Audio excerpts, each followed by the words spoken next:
మెట్లు గడిగిన పవన్ కళ్యాణ్ ఎక్కడ? సనాతన ధర్మకారి పవన్ కళ్యాణ్ ఎక్కడ? అన్న అపాలజెటిక్ సనాతని ఎక్కడున్నాడు? Where is he? కనపడుట లేదు. ఒక పెద్ద బోర్డు వేశారు. ఎక్కడ కనపడతారయ్యా అంటే, కనపడితే ఫ్లైట్లో కనపడతాడు, లేకపోతే గెస్ట్ హౌస్లో కనపడతారు. కనపడితే మాదాపూర్లో కనపడతారు, లేకపోతే ఏపీ సెక్రటేరియట్ ఛాంబర్లో తలుపులు వేసుకొని కనపడతారు. ఎక్కడుంది ప్రజా పరిపాలన మీకు? ఎక్కడున్నారు ప్రజల్లో మీరు? నిన్న జరిగింది చిత్తూరు జిల్లాలో పాప మరణం, చిన్న పాప. ఏమైంది? ఎందుకు ఆ పాపని పరామర్శించలేదు? ఎందుకు ఆ కుటుంబాన్ని పరామర్శించలేదు? నేను ఇంకొక విషయం చెప్పిన తర్వాత మెయిన్ సబ్జెక్ట్లోకి వస్తా. ఈ రాష్ట్రంలో ఒక కొత్త పరిపాలన స్టార్ట్ అయింది. ఇంతకుముందు అంటే ఎంత తెలివిగా ఉంటారు అంటే నాయకులు, రాజకీయ నాయకులు, పోలీసులు. ఇంతకుముందు పాపం పిచ్చి పోలీసులు తెలియక ఏం చేసేవాళ్ళంటే, ఎవరైనా ఒక అమ్మాయిని రేప్ చేసినప్పుడు, ఆ అమ్మాయిని రేప్ చేసినప్పుడు, లేకపోతే హైదరాబాద్లో చూసాం కదా సజ్జనార్, ఎవరో ఒక పాపని దిశ అనే దేవి అనే పాప, రెడ్డి అనే ఒక పాపని మర్డర్ చేసినప్పుడు ఆ నలుగురిని తీసుకుని వెళ్ళి ఎన్కౌంటర్ చేశారు. ఆయన ఎన్కౌంటర్ స్పెషలిస్ట్గా, అక్కడ సజ్జనార్ గారు స్పెషలిస్ట్గా ఆయన సోషల్ మీడియా నిండా ప్రఖ్యాతి పొంది, దాని మీద పాప సుప్రీంకోర్టు దాకా వెళ్ళి కేసులు ఎదుర్కొని ఎన్కౌంటర్లు చేసి, సహజంగా పోలీసులకి ఈ ఎన్కౌంటర్ అనేటువంటి ఒక పదం ప్రజలకు కూడా సహజంగానే తెలిసిపోతుంది. మీడియా సోదర మిత్రులకు తెలుసు, ప్రజలకు తెలుసు. ఎన్కౌంటర్ అనగానే పోలీసులు ఇంటెన్షనల్గా కావాలని నిందితుడిని చంపేశాడు అని.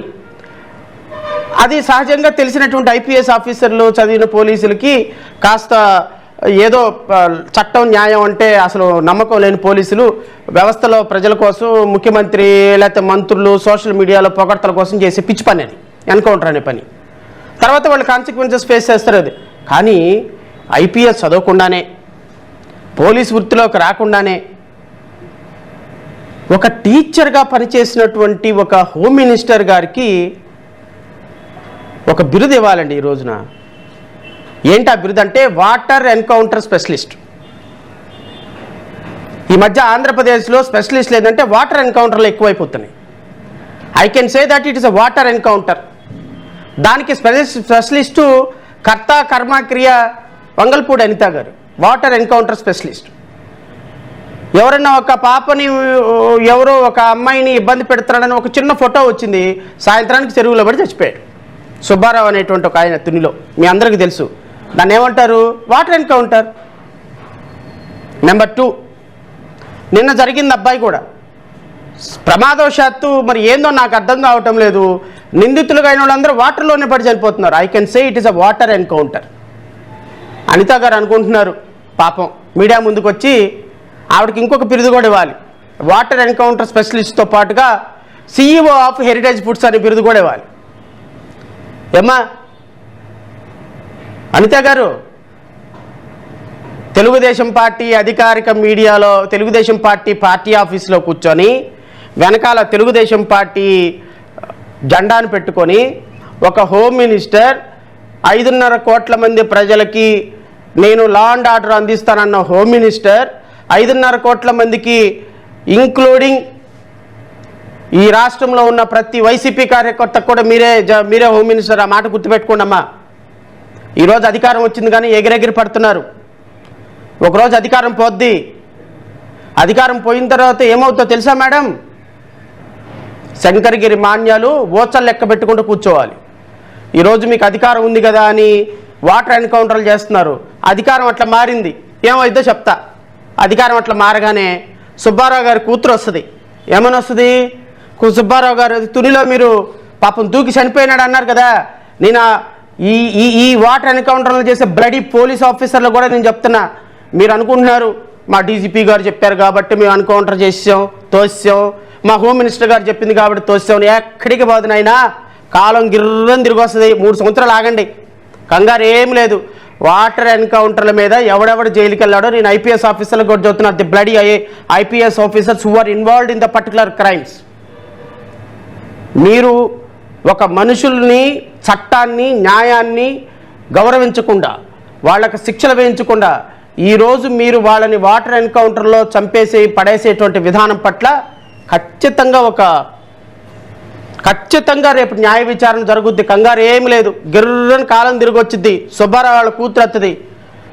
Home minister Anitha, DGP, SP వీళ్ళందరూ కలిసి మా నాన్న చంపేస్తారని ఒక కంప్లైంట్ పెడుతుంది. 2 నిమిషాల్లో ముద్దా అయిపోతావమ్మా, నువ్వేం కంగారేం లేదు. నిన్న జరిగింది కూడా వాటర్ ఎన్కౌంటర్ మీద విచారణ జరగదు. ప్రభుత్వంలో మీరే ఉంటారనుకుంటే ఎట్లా?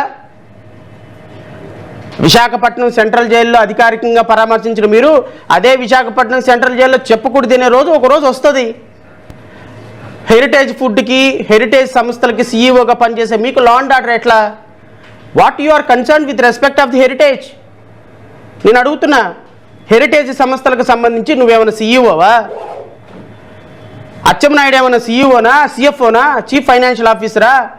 అచ్చెన్నాయుడు నీ హెరిటేజ్ని డిఫెండ్ చేయాల్సిన అవసరం మీకేంటుంది? డిఫెండ్ చేస్తే ముఖ్యమంత్రి చంద్రబాబు నాయుడు చేస్తాడు, డిఫెండ్ చేస్తే నారా లోకేష్ చేస్తాడు. వాళ్ళ సంస్థలు కాబట్టి వాళ్ళ మిసెస్, దానికి చంద్రబాబు నాయుడు గారి మిసెస్ దాంట్లో ఆమె దాంట్లో చీఫ్ ఎగ్జిక్యూటివ్ ఆఫీసర్ గానో లేకపోతే ఆ సంస్థను హోల్డ్ చేస్తున్నారు కాబట్టి వాళ్ళు డిఫెండ్ చేసుకుంటారు. What your how the ministers are concern? ప్రజాభిష్టాన్ని గాలికి వదిలేసి మీరు హెరిటేజ్ సంస్థల్ని, హెరిటేజ్ సంస్థ గొప్పల్ని, హెరిటేజ్ సంస్థ ప్రొడక్ట్స్ని మీరు సేల్స్ ఉమెన్స్, సేల్స్ మెన్స్ లాగా ప్రొడక్షన్ చేయడానికి, సేల్ చేయడానికి మీరు మార్కెటింగ్ కమిటీ ఏమన్నా హెడ్గా ఉన్నారా? సీఈఓగా ఉన్నారా? సిఎఫ్ఓగా ఉన్నారా? ఏం పని అయ్యా మీ మినిస్టర్లకి హెరిటేజ్ సంస్థను నెత్తిన పెట్టుకోవటానికి? అధికారికంగా ఒక హోమ్ మినిస్టర్కి ఏం సంబంధం హెరిటేజ్కి సంబంధించి? హెరిటేజ్ లింకులు ఉంటాయా, ఇంకోటి ఉంటాయా? వాళ్ళు చూసుకుంటారు. లా అండ్ ఆర్డర్ మీద కాన్సన్ట్రేట్ చేయండి మీరు. వ్యవసాయం మీద కాన్సన్ట్రేట్ చేయండి మీరు. విద్యాశాఖ, వ్యవసాయ శాఖ మంత్రి అచ్చెన్నాయుడు వ్యవసాయ శాఖ మంత్రి కాన్సన్ట్రేట్ చేయాలి. హెరిటేజ్ మీద నువ్వెందుకు గుండెలు బాదుకొని ఆ అసెంబ్లీలో గుండె నొప్పి వచ్చి పోతాయో అనిపించింది నాకు నీ ఆవేశం చూస్తే. ఎందుకు అంత ఆవేశం మనకి? హెరిటేజ్ సంస్థనంటే హెరిటేజ్ సంస్థ మీద ఎలిగేషన్ అంటే మీరు చేస్తేనేమో సంసారం, ఎదుటోడు చేస్తేనేమో వ్యభిచారం.